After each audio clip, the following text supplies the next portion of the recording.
নববর্ষ উদযাপন করাটাই তো ইসলামে বৈধ নাই। ইসলামের মধ্যে নববর্ষ উদযাপন করার মতো কোন সিস্টেম ইসলামের মধ্যে নাই। কারণ আপনি যদি নববর্ষ উদযাপন করতে যান তাহলে আপনাকে নবমাস মানে নতুন মাসও উদযাপন করতে হবে। আপনি যদি নতুন মাস উদযাপন করতে যান তাহলে আপনাকে নতুন দিনও উদযাপন করতে হবে।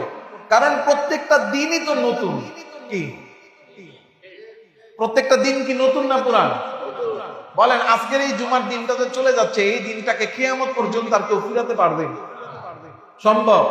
তাহলে একটা দিন আসতেছে, এর মানে দিনটাই নতুন। আপনি শুধু যদি বর্ষকে উদযাপন করতে যান তাহলে তো মাসও উদযাপন করতে হবে। মাসও যদি উদযাপন করতে যান তাহলে আপনাকে দিনও উদযাপন করতে হবে। তাইলে আপনি বর্ষ উদযাপন করেন, নববর্ষ, নবমাস, নবদিন কেন উদযাপন করেন না? এর মানে এটা বাস্তবিক কোনো ভিত্তি নাই। এটা একটা মন গড়া কাজ, যেটাকে শুধুমাত্র ধান্দা করার জন্য ব্যবহার করা হয়। এখন বলতে পারেন, হুজুর ধান্দা করার জন্য বললেন, এর মানে কি? এর মানে হলো পুঁজিবাদী সমাজ ব্যবস্থায় এই ধরনের বিভিন্ন উৎসব তৈরি করা হয় কিছু মানুষের পকেট খালি করে, কিছু মানুষের পকেট ভরার জন্য। কিছু মানুষের পকেট খালি করে, কিছু মানুষের পকেট ভরা। এটা হলো পুঁজিবাদী সমাজ ব্যবস্থার নিয়ম। আর এটাই হলো বিভিন্ন উৎসব দিয়ে আমার উপর আপনার উপর চাপিয়ে দেয়। কি চাপিয়ে দিচ্ছে? নববর্ষ, এটা একটা অনুষ্ঠান, এটা একটা উৎসব। এটার উপলক্ষে কি করতে হবে? নতুন জামা কিনো, নতুন কাপড় কিনো, আর এটার মধ্যে তোমার ইলিশ মাছ খাইতেই হবে। তখন যে ইলিশের কেজি ছিল 1200, সেই ইলিশের কেজি হয়েছে 3000। এখন তো তোমার উৎসব, তোমাকে খাইতেই হবে। এটা মূলত শুধুমাত্র একটা ধান্দাবাজি, আর কিচ্ছু না। কারণ পুরো পৃথিবীটা এখন পুঁজিবাদীরা তাদের করদখলে নিয়ে নিয়েছে। এই সিস্টেমে সাধারণ মানুষের পকেট খালি করে তাদেরকে গরিব ফতুর বানানোর পায়তারা করছে। আল্লাহ, নববর্ষ উদযাপন এটা ইসলামে নাই। কারণ প্রত্যেকটা দিনই নতুন, কোন দিনকে আপনি ফিরাইয়া আনতে পারবেন? আল্লাহ তাআলা রব্বুল আলামিন তো এই জন্য বলছেন, وهو الذي جعل الليل والنهار خلفة وهو الذي جعل الليل والنهار خلفة لمن أراد أن يذكر أو أراد شكورا। আল্লাহ তাআলা বলেন, তিনি ওই সত্তা যিনি দিনের পরে রাতকে আবার রাতের পরে দিনকে ধারাবাহিকভাবে পাঠাইতে থাকেন। এই যে সময়কে আল্লাহ ধারাবাহিক ভাবে দিচ্ছেন, দিনের পরে রাত, রাতের পরে দিন, আবার দিনের পরে রাত, রাতের পরে দিন, এইভাবে আল্লাহ যে সময় দিচ্ছেন, কেন দিচ্ছেন? সময় দিয়ে আল্লাহ সময়কে উদযাপন করতে বলেন নাই। আল্লাহ বলেন, সময়কে এইভাবে নিয়মতান্ত্রিক ভাবে একটার পরে একটা তোমাদেরকে দেওয়া হয়েছে। কেন দেওয়া হয়েছে? লিমান আরাদা আইয়াযাক্কারা, যাতে তোমরা আল্লাহকে স্মরণ করো, আও আরাদা শুকুরা, এবং আল্লাহর শুকরিয়া আদায় করো। তাইলে আমাকে আপনাকে সময় দেওয়া হয়েছে, নতুন নতুন সময় আল্লাহ দেন দুইটা কাজের জন্য। একটা আল্লাহর স্মরণের জন্য, আর একটা শুকরিয়া আদায় করার জন্য। কার? এই জন্য আল্লাহর রাসূল সাল্লাল্লাহু আলাইহি ওয়াসাল্লাম বলেন, কুল্লুন নাসি ইয়াগদু ফাদাইউন নাফসাহু, প্রত্যেক মানুষ নতুন সকালে জাগ্রত হয়, নতুন নতুন সকাল পায়। নতুন সকালে জাগ্রত হওয়ার পরে ফাদাইউন নাফসাহু, সে নিজেকে বিক্রি করে দেয়। নিজেকে বিক্রি করে কিভাবে? ফামুতিকুহা আও মুবিকুহা, সে সময়কে কাজে লাগিয়ে নিজেকে জাহান্নাম থেকে মুক্তি করে, অথবা সময়কে নষ্ট করে সে মুবিকুহা, নিজের জীবনকে সে নিজে অলঙ্কিত, লাঞ্ছিত আর ধ্বংস করে। এই জন্য মুসলমানের উৎসব দুইটা। বলেন, মুসলমানের উৎসব কয়টা? দুইটা। এই যে পহেলা বৈশাখ, 31 নাইট, এরপরে ভালোবাসা দিবস, এই দিবস ওই দিবস আমাদের উপরে, আমাদেরকে চাপায়া দিয়া, আমাদেরকে উৎসবের নামে আমাদেরকে যে একটা কেমন পাগলামির মধ্যে আমাদেরকে ঢুকাইয়া দেওয়া হয়েছে, এইগুলো আমাদের উৎসব নয়। আল্লাহর রাসূল সাল্লাল্লাহু আলাইহি ওয়াসাল্লাম মক্কা থেকে মদিনায় গেলেন। কাদিমাল মদিনা, নবীজি কাদিমা রাসূলুল্লাহ সাল্লাল্লাহু আলাইহি ওয়াসাল্লাম মদিনা, মদিনায় যে নবীজি দেখলেন ওয়ালাহুম ইয়াওমান ইয়ালআবুনা ফীহিমা, মদিনার লোকেরা দুইটা দিন ছিল, যেই দুইটা দিন তারা উদযাপন করত। এই যে আমরা উৎসব উদযাপন করি, এই দুই দিনে মদিনার লোকেরা উৎসব উদযাপন করত। আল্লাহ রাসূল সাল্লাল্লাহু আলাইহি সাল্লাম জিজ্ঞাসা করলেন, মা হাযানিল ইয়াওমানে, এই দুইটা দিন কিসের, তোমরা যে এত উদযাপন করো? তারা বলতে লাগলো, কুননা নালআবু ফীহিমা ফিল জাহিলিয়া। আল্লাহ রাসূল, আগেও আমরা এই দুই দিন আনন্দ উদযাপন করতাম, এখনো আমরা সেই আনন্দ উদযাপন করতেছি। আল্লাহ রাসূল সাল্লাল্লাহু আলাইহি ওয়াসাল্লাম বললেন, ইন্নাল্লাহা কাদ আবদালাকুমুল্লাহু বিহিমা খায়রাম মিনহুমা, আল্লাহ এই দুই দিনের চেয়ে উত্তম দুইটা দিন তোমাদেরকে দান করেছে। কি? ইয়াউমুল আযহা ওয়া ইয়াউমুল ফিতর। আল্লাহ তোমাদেরকে ঈদুল আযহা এবং ঈদুল ফিতর এই দুইটা আনন্দ দিয়েছেন। দেখবেন অনেকে আছে, হ্যাঁ, ওই যে আমি ঈদের সময়ও বলছি যে ঈদে আনন্দ পায় না। কি বলে? আমরা ঈদের দিন ঘুমায়া কাটায়া দিব, ঈদের দিন ঘুমায়া কাটায়া দিব, এই সমস্ত কথা যে বন্ডরা বলে। দেখবেন পয়লা বৈশাখের রাতের বেলা আর ঘুম নাই, সারা রাত্র রেডি পাঞ্জাবি কইরা বৈশা আছে, সকালবেলা গিয়া মগায় মগির লগে গিয়া কি করবে? পান্তা ইলিশ খেতে। কথা কন না কে?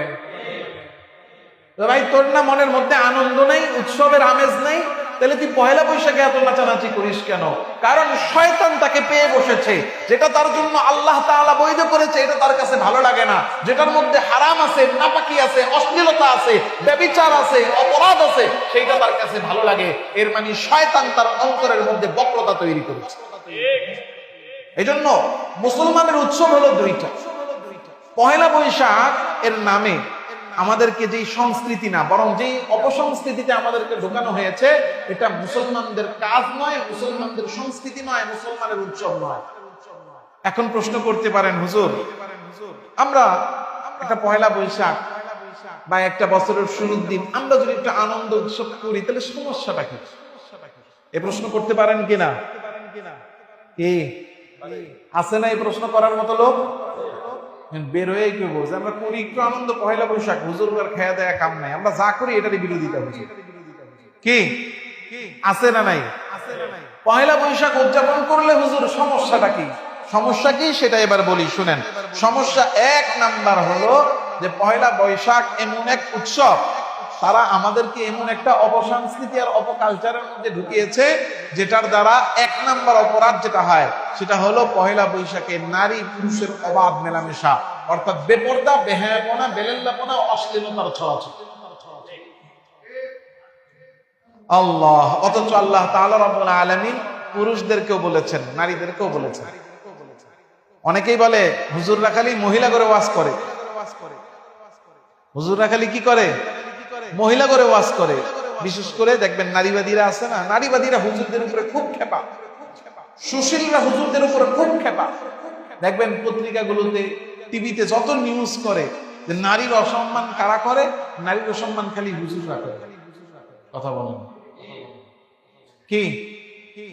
কিন্তু দেখেন তো হুজুরদের ডিভোর্সের হার কত,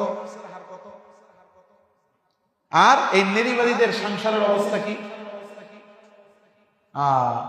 এই নারীবাদী যারা আছে এদের সংসারই নাই, এদের সংসারই হয় না, এরা থাকতেই পারে না, এরা বিয়েও করতে পারে না, এদের সংসারই হয় না।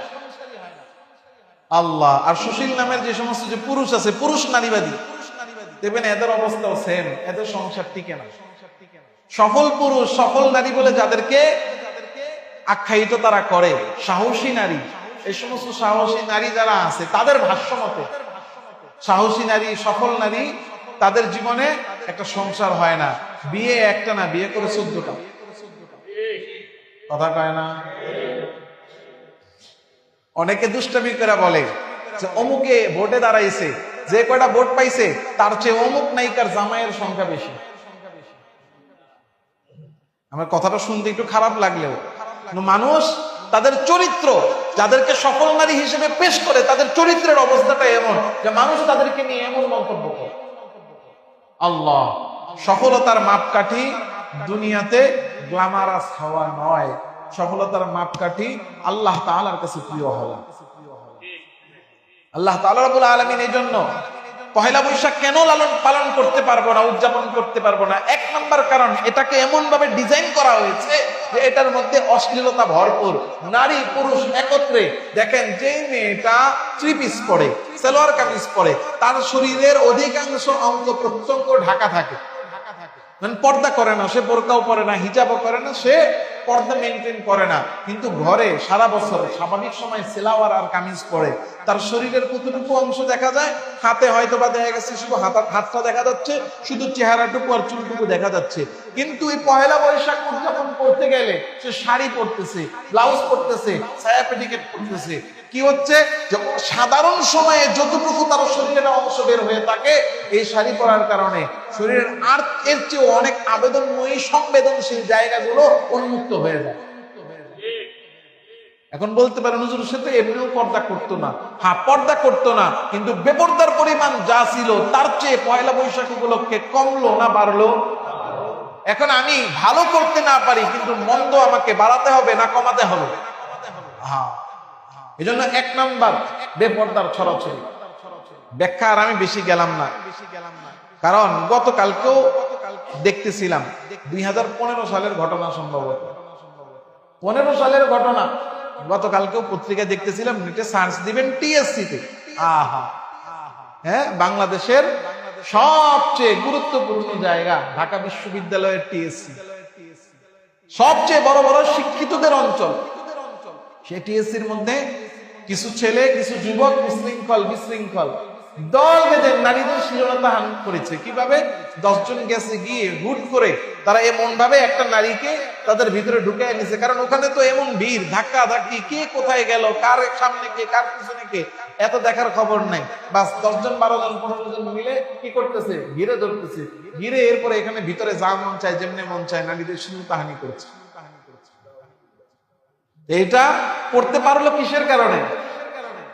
এই অপসংস্কৃতির কারণে, পয়লা বৈশাখের কারণেই তো। কথা বলেন না কেন? এজন্য ১ নাম্বার এখানে বেপর্দা, অশ্লীলতা, নারী পুরুষের অভাব মেলমেশার রাস্তা উন্মুক্ত হয়। এই জন্য এই ধরনের গুনাহের কাছ থেকে বাঁচতে হয়। ২ নাম্বার, কেন এই দিন উদযাপন করব না? এই পয়লা বৈশাখকে কেন্দ্র করে একটা শোভাযাত্রা বের হয়। এই শোভাযাত্রাটার নাম কি? মঙ্গল শোভাযাত্রা। হ্যাঁ, মঙ্গল শোভাযাত্রার মূল থিম, উদ্দেশ্য কি? মানে হলো এটা এমন এক শোভাযাত্রা যেই যাত্রার মাধ্যমে কি করা হয়? সূর্যকে স্বাগতম জানানো হয়। সূর্যকে স্বাগতম জানানো হয় কেন? যে সূর্য, নতুন সূর্য আসতেছে আমাদের জন্য কি নিয়ে? মঙ্গল নিয়ে। বলেন নাউজুবিল্লাহ। ইসলামের সূর্যের জন্য আলাদা কোনো সম্মানের কোনো সুযোগ নাই। এতে পয়লা বৈশাখে যে মঙ্গল শোভাযাত্রা বের হয়, এটা হলো প্রথম প্রহরে প্রথম সূর্যকে, বছরের প্রথম সূর্যকে স্বাগত জানানো। কেন করা হয়? যে প্রথম সূর্যটা আসতেছে মঙ্গল নিয়ে, এই শোভাযাত্রার মাধ্যমে মঙ্গলকে টেনে আনা। অথচ সূর্যকে স্বাগত জানানো মানে সূর্যকে সম্মান জানানো, এটাই নিষিদ্ধ। কারণ পূর্ববর্তী এবং বর্তমানেও একটা শ্রেণী আছে যারা সূর্যকে পূজা করে। সূর্যকে সম্মান জানানো মানে সূর্যকে পূজা করা। এই ধরনের কর্মকাণ্ড সূর্য পূজারীরা করে থাকে। তারা সূর্য পূজারীরা প্রথম প্রহরে প্রথম সূর্যকে সম্মান দেওয়ার জন্য, পূজা করার জন্য অপেক্ষা করে। তো মঙ্গল শোভাযাত্রার নামে সূর্যকে স্বাগত জানানো, এটা হলো সূর্য পূজারী যারা তাদের সাথে সাদৃশ্যপূর্ণ না, বরং এই সূর্যকে সম্মান জানানোর প্রথা চালুই হয়েছে সূর্য পূজা থেকে। বুঝাতে পারছি কিনা জানি না। সূর্য পূজা থেকে সূর্যকে সম্মান জানানো, স্বাগত জানানো এসেছে। সুতরাং এটা সূর্যকে পূজা করার শামিল। সূর্যকে পূজা করলে ইমান আছে না গেছে? হ্যাঁ, আবার গান গায়, এসো হে বৈশাখ, এসো এসো। ওই জায়গায় কি বলে? রবীন্দ্রনাথের সঙ্গীত না, এটার মধ্যে বলে যে অগ্নি স্নানে শুচি হোক ধরা। অগ্নি স্নানের শুচি হোক ধরা এর মানে কি? মানে হলো আগুনের গোসল। অগ্নি মানে কি? আগুন। স্নান মানে গোসল। শুচি মানে পবিত্র। ধরা মানে এই জগৎ। পুরো শব্দের অর্থ হলো অগ্নি স্নানে শুচি হোক ধরা। এটার অর্থ আগুনের গোসলে পুরো পৃথিবী পবিত্র হয়ে যাক। পবিত্র করার মতো কোনো ক্ষমতা কি আগুনের মধ্যে আছে? মানুষ পবিত্র হয় ১ নাম্বার গোসল দ্বারা। কি দ্বারা? পানি দ্বারা। মানুষ পবিত্র হয় গোসল আর ওযু দ্বারা, পানি দ্বারা। মানুষ পবিত্র হয় তায়াম্মুমের মাধ্যমে, মাটি দ্বারা। মাটি আর পানি দ্বারা মানুষ পবিত্র হয়। মানুষ পবিত্র হয় তওবার দ্বারা। কিসের দ্বারা? তওবার দ্বারা। আগুন দ্বারা মানুষ পবিত্র হয় না, বরং আগুন তো জাহান্নামের সিম্বল, জাহান্নামের চিহ্ন। আগুন কিসের চিহ্ন? জাহান্নামে আগুন দ্বারা পুরানো হবে, জাহান্নামে আগুন দ্বারা পুরানো হবে। সেই আগুন দ্বারা দুনিয়াতে পড়তে চাচ্ছেন, এর মানে আপনি পবিত্র হতে চাচ্ছেন না, জাহান্নামে যেতে চাচ্ছেন। কথা কি বুঝাইতে পারতেছি? এই জন্য সূর্যকে পূজা করে, এটা শিরক। সুলাইমান আলাইহিস সালাতু ওয়াস সালামের পাখি ওরে খুঁজে পায় না, হুদহুদ কই গেল? মালি আলা আল হুদহুদ, আমি হুদহুদকে দেখি না। হ্যাঁ, হুদহুদ যে তার কাজ ছাইরা কোথায় চলে গেল? হুদহুদ আসুক, সে যদি উপযুক্ত কোনো কারণ না দেখাইতে পারে, অনুপস্থিত কেন, এটার উপযুক্ত কারণ দেখাইতে না পারলে কঠিন শাস্তি দিবে। তো হুদহুদ পাখি আইসা বলতেছে, আমি উঠতে উঠতে এমন এক দেশে গেছিলাম, যে দেশে গিয়ে আমি দেখতে পেলাম ওই দেশের রানী হলো একজন মহিলা। তাদেরকে আমি দেখলাম, কোন অবস্থায় দেখলাম? ওয়াজাদতুহা ওয়া কওমাহা ইয়াসজুদুনা লিশ-শামসি মিন দুনিল্লাহ ওয়া যায়্যানা লাহুমুশ শাইতানু আ'মালাহুম ফাসাদ্দাহুম আনিস সাবিলি ফাহুম লা ইয়াহতাদুন।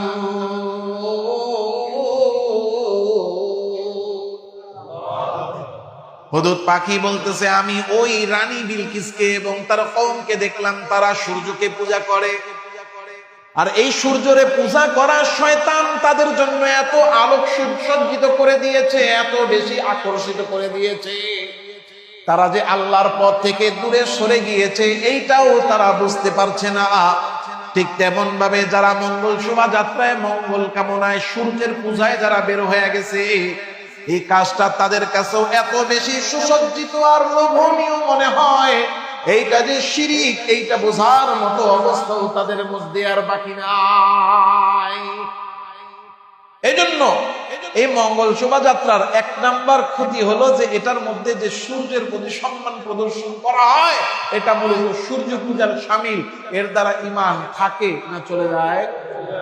দুই নাম্বার, এটার মধ্যে মঙ্গল কামনা করা হয়।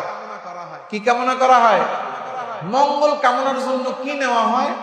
পেশা নেওয়া হয়, বাদর নেওয়া হয়, বাঘ বানায়, এরপরে আরো নানা রকম উপাদান এই জিনিসগুলোকে বানায় নেওয়া হয়।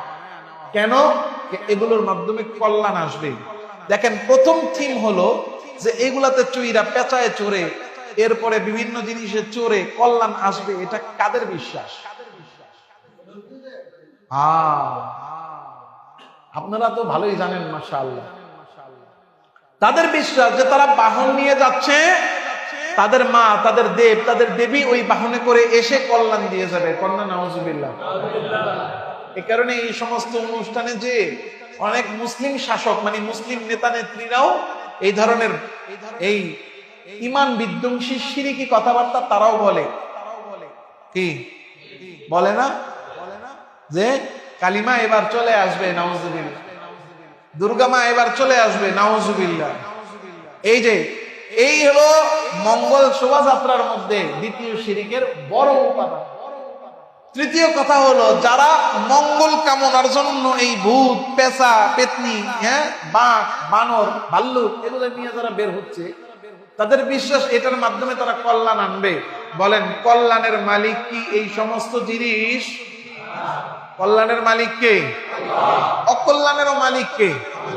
শোভাযাত্রার মাধ্যমে কল্যাণ আনা যাবে এই বিশ্বাস করলে আল্লাহ যে কল্যাণ অকল্যাণের মালিক, এটাকে স্বীকার করা হয় না অস্বীকার করা হয়? وَإِن يَمْسَسْكَ اللَّهُ بِضُرٍّ فَلَا كَاشِفَ لَهُ إِلَّا هُوَ وَإِن يَمْسَسْكَ بِخَيْرٍ فَهُوَ عَلَى كُلِّ شَيْءٍ قَدِيرٌ।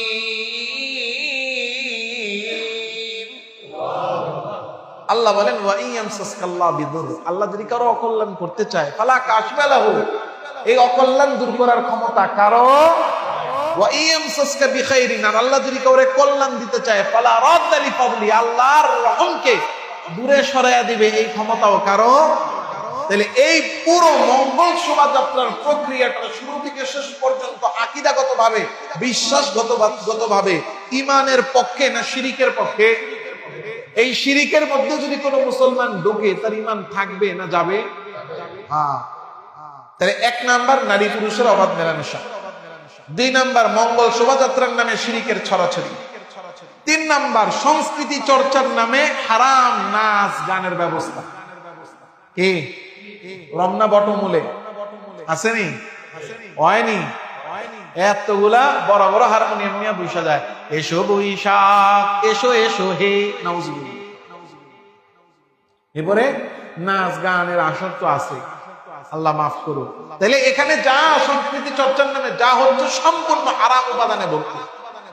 4 নাম্বার আমি সংক্ষিপ্ত করছি, আমার সময় শেষ। বৈশাখী মেলার নামে নানা রকম হারামের আয়োজন। এখন আমরা বলতে পারি হুজুর মেলার মধ্যে সমস্যা কি? মেলা করলে মেলাতে কোনো সমস্যা নেই। মেলাতে সমস্যা হলো 2টা। মেলা মানে হলো বাজার, এমনি তো বাজার আছে, ওই বাজারে সমস্যা নেই, কিন্তু মেলার নামে যা হচ্ছে অধিকাংশ মেলাগুলোর হলো জুয়ার আখড়া। কথা বলেন না? একেবারে বাংলাদেশে যত মেলা হয় শহরে একটু কম। আপনারা তো পুরান ঢাকার মানুষ, তো গ্রামে গঞ্জে মেলা তেমন একটা দেখছেন কিনা জানি না, বেড়াইতে ঠেড়াইতে গেলে দেখলে দেখতে পারে।